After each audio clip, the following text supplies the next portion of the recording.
El síndrome de Asperger, para que se entere la comunidad, no es una enfermedad, sino es un trastorno. Son personas de inteligencia normal, con ciertas características, nacen con esa condición, es genético, la prevalencia es más en varones, y son personas que se caracterizan por ciertas actitudes, con muy poca interacción social. Lo que más les cuesta al síndrome de Asperger es la comunicación social y todo lo que sea no verbal, y se nace con esa condición. Una persona en su vida nunca deja de tener un síndrome de Asperger, pero lo que es importante para los que nos están escuchando es que en pediatría y en salud pública uno busca características muy típicas de estas personas, porque con el apoyo y el diagnóstico correcto, la inclusión social y el sufrimiento de ese niño o de ese adolescente o de ese adulto que no sabe que sufre de esta condición, que es genética y es neurobiológica, mejora mucho.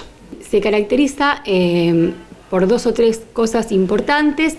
Uno es un lenguaje que llama la atención, muy importante, como de profesor o con palabras como si fuese extranjera, porque son de un lenguaje muy rico, desde muy pequeños, y después tienen como obsesiones o ideas de ciertas cosas. Por ejemplo, cuando son niños los vemos con sus juguetes.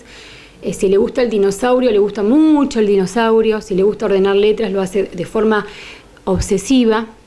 Y eso los caracteriza, y esto los hace sufrir mucho si no tienen el diagnóstico, porque no lo pueden manejar solos, pero con la ayuda del tratamiento multidisciplinario, la vida diaria se hace mucho más fácil. Como dije antes, se nace con esta condición. Por lo general lo empezamos a notar en el consultorio cuando empieza el lenguaje.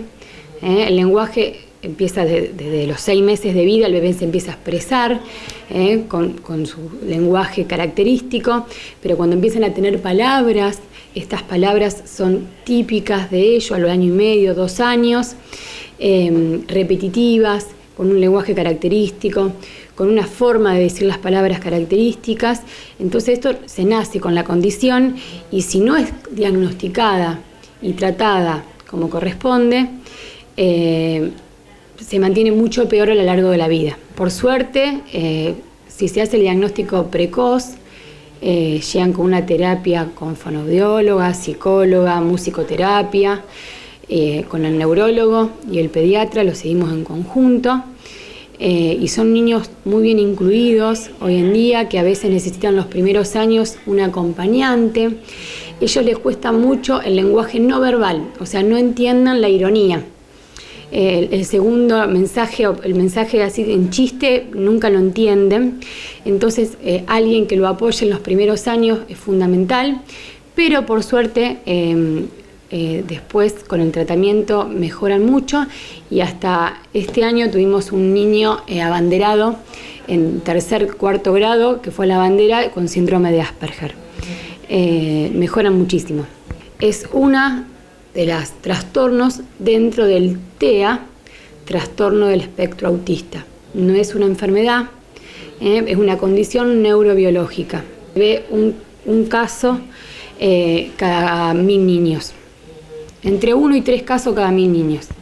O son niños más inteligentes, y su obsesión, o sea, son niños con falta de empatía, de que muchas veces no entiende lo social, pero su inteligencia y su obsesión son muy buenos en ciertos trabajos, para realizar trabajos de orden o de la profesión que elijan por su obsesión para hacer las cosas. Mi mensaje en un día como hoy, que es el día que se conmemora el síndrome de Asperger, es que los primeros años de los niños no necesitamos tablets en casa ni televisor, sino con el juego, con el abrazo, con el comer en familia, con observar a mi hijo cómo se comporta, sea lo que sea un síndrome de Asperger, sea un niño normal, uno logra la inclusión social y un niño sano.